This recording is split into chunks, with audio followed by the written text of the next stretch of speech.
I'm gonna take you from a beginner hiker to a hiker ready for overnight backpacking trips in under 15 minutes.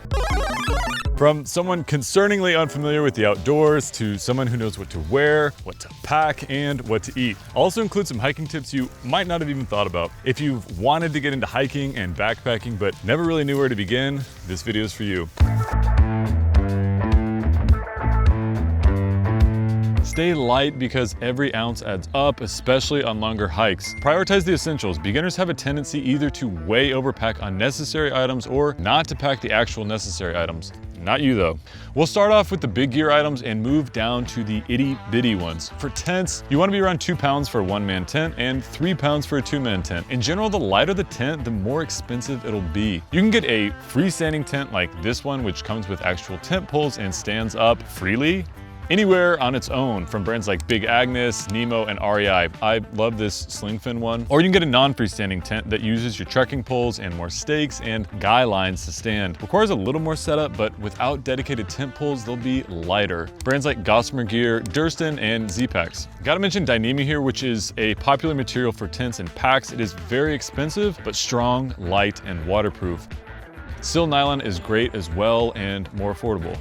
Backpacks have gone from those big, clunky external frame packs to these sleek internal frame packs. You want to keep your pack around the 2 to 3 pound range. I'm not a huge fan of zippers, just a main cavity with some big pockets on the outside and ideally on the hip belt. Expensive packs are again going to use that Dyneema material, brands like Hyperlite Mountain Gear and Z-Packs. But other pack brands I'd recommend checking out are Osprey, Gossamer Gear, Durston, REI, and ULA. And if you're on a budget, check out Granite Gear. Make sure the length of the pack fits your torso and the hip belt sits comfortably on you. Sleeping bag. Your most important decision with your sleeping bag is temperature rating. You gotta stay warm at night. And take the manufacturer's advertised rating with a grain of salt. If it says 30 degrees, it'll probably only be comfortable to sleep in around maybe 40 or 45 degrees. So be mindful of the temperatures you'll be sleeping in and factor in a good 10 degrees of cushion. You can get down feather insulation, which will generally be lighter and warmer than synthetic insulation options, but down famously loses its insulation ability if it gets wet. Most sleeping bags come in what is called a mummy shape with a cocoon-like hood. Quilts have become popular as well, which act like a more open style blanket. Sleeping bag liners can act kind of like a sleeping bag sheet and also provide an additional warmth. There are a lot of good sleeping bag options. Enlightened Equipment, Feathered Friends, Katabatic Gear are popular.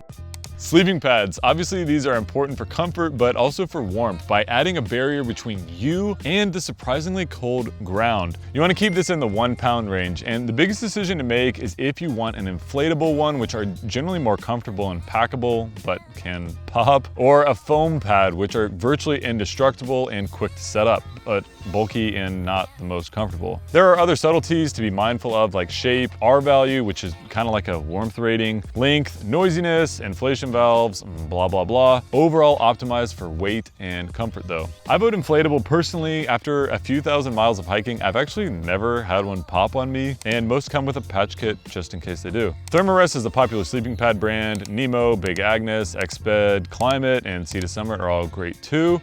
All right, some smaller items you'll need. Trekking poles. I'd say the longer your trip, the more important these can be. Trekking poles will help you balance, especially through things like stream crossings or rock scrambles, but more importantly, redistribute some of the weight off your knees and onto your arms, especially when ascending or descending climbs with steep elevation. Poles can be static like a golf club, fold down, or slide into themselves, called telescoping.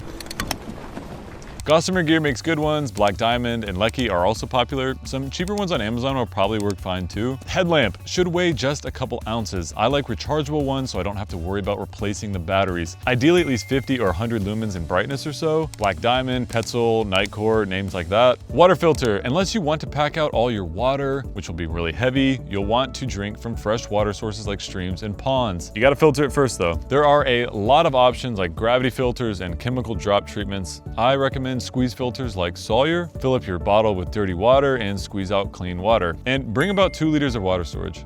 Stove. You can go stoveless and only eat food that is ready to eat. Most hikers bring a small stove like this one and screw it onto a fuel canister though, along with a small 1-liter pot and spork to cook simple 1-pot meals. Stuff sacks. These can keep your stuff not only compact and compartmentalized inside the large cavity of your pack, but also dry. One for clothes, one for small personal items, one for food, and most importantly, one for your sleeping bag. The manufacturer should provide that though. Navigation, yes, bring your phone. I usually download an offline trail map from something like AllTrails, but phones can lose power or get damaged, so I recommend packing an additional trail-specific paper map as well. Toiletries, I pack out toilet paper, hand sanitizer, Neosporin, sunscreen, chapstick, small toothbrush, small toothpaste, ibuprofen, Band-Aids, that's about it. Other small items I'd really recommend taking: inflatable pillow, compact knife, lightweight camp shoes, a lighter, and battery and headphones. There are other more route conditional items, for example, a bear canister in bear country or micro spikes on snow-packed trails, and there are endless gear items we could talk about, but this should make sure you hit the trail prepared for safety and comfort. Your clothing should be light and comfortable and protect you from the elements. I'm focusing on warm and moderate weather hiking. Winter clothing is kind of a different beast, going from bottom to top and starting with footwear. With some exceptions, big hiking boots have become fairly outdated. They're heavy and don't dry well when wet, especially for rainy multi-day trips. So unless you're in extreme conditions, trail runners have become the go-to choice with long-distance thru hikers. They're much lighter and drier, and generally more comfortable. Brands like Altra, Salomon, and Topo Athletic. Socks, short or long, not a huge game changer either way in my opinion. I personally prefer long because it blocks debris from getting inside my feet and can protect my ankles a bit from brush. I would say try to avoid cotton with socks specifically. Cotton is going to retain moisture and humidity more than other materials like wool or synthetics, and wet feet means blisters and other potentially funky issues. Take good care of your feet. So opt for wool or synthetic blends from brands like Darn Tough, Fits, and Injinji. Moving up to your bottoms. Obviously you want pants for colder environments, but also in high brush areas or to block out mosquitoes and black flies. Otherwise I vote for shorts for breathability. Dare I say short shorts? So no heavy cotton jeans or cargo shorts, please. Synthetic materials are probably best, more running style shorts or lighter and smoother pants like these. For the ladies and the gentlemen, keep your underwear light and as seamless as possible. I prefer wool, sometimes synthetic briefs, brands like Smartwool, Ex Officio. Tops. Your environment will inevitably change and your upper clothing should be adaptable for those changes. For example, maybe your hike starts off in the morning at a chilly 40 degrees, but once you get moving and it heats up to 70 in the day, you want to be able to cool off easily. This gets into layering, and here's the basic 3-layer setup.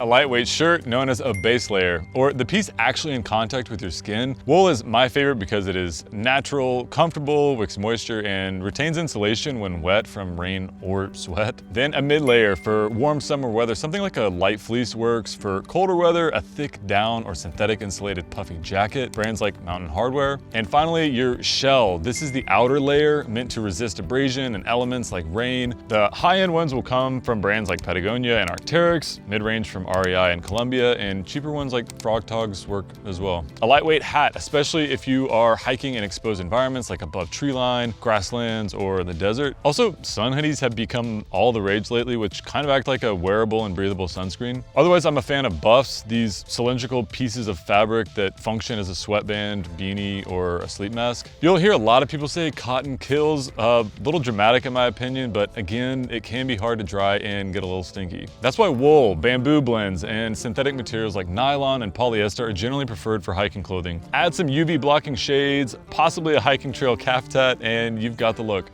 Oh, and we can't forget about the night fits. I highly recommend having a completely separate change of clothes only for sleeping in. That is not dirty and sweaty from the day. Again, only for sleeping. I like lightweight long johns, and camping clothes are probably the only clothing item I would greenlight cotton on. All right, on to food. If you're hiking miles up and down mountains all day with a pack full of gear, you will burn several thousand calories a day, and you're probably not gonna be foraging for berries out there. So keep your food simple, requiring minimal prep and minimal cleanup, and shelf stable. You're gonna wanna make sure you get enough food as well. So the general rule of thumb is to keep it about 2 pounds per day, so a 5-day trip would be about 10 pounds of food. You want calorically dense items while making sure you cover your macros, so that means sufficient carbs, protein, and fats. Plan Plan for 3 meals a day with extra snacks in between. Some items that I recommend, daytime food items can be things like bars, granola, trail mix, nut butters, oatmeal, beef jerky, tuna packets, hard cheeses, dried fruit, protein powders, and electrolyte powders. On that note, most hikers only cook at night. It's just kind of a pain to set up your stove and cook during the day, and you'll really appreciate the hot meal at night. Things like instant noodles, dried beans, dried veggies, and add hot water meals like Mountain House, Peak Refuel, and Backpacker's Pantry, or Good to Go. Notice there are no heavy canned items on this list. Most items are dried and require adding water to, and I highly recommend getting food you like. This might sound obvious, but having good food and something to look forward to is really important. I also personally make sure to mix in different textures because hiking food can be dense and kind of monotonous and mealy, so things that provide a crunch like chips or pork rinds usually make their way into my pack. All right, we've covered clothing, gear, and food. Let's talk about some do's and don'ts on the trail. You might have heard of leave no trace. This means pack out your mother trash. Say what again? But also digging a hole and burying your, well, you know what. Don't feed the animals. Don't blare your music around other hikers. Don't make fires if they're banned or the area is really dry. Don't wander off trail. You might get lost. Search and rescue gets called probably more than you think because of this. Do research your route and familiarize yourself with it before you go, specifically parking and access permits, but also things like water sources and campsite spacing. Do always check for weather, specifically temperature range, being mindful that if you hike at elevation, it can be much colder and windier up there than the nearest town's weather. Do let someone know where you're going and when to expect you to be back. And do enjoy being outside. This is supposed to be fun, so take a pause from your phone, spot some wildlife, check out the stars, and enjoy some quality and family-friend time. I hope that was actually under 15 minutes. You are prepared and looked the part. We've got more hiking videos coming out next week. Give us a subscribe if you don't want to miss those, or just go buy some of our Green Belly meals. That would be awesome. Hope you have a great hike. Peace.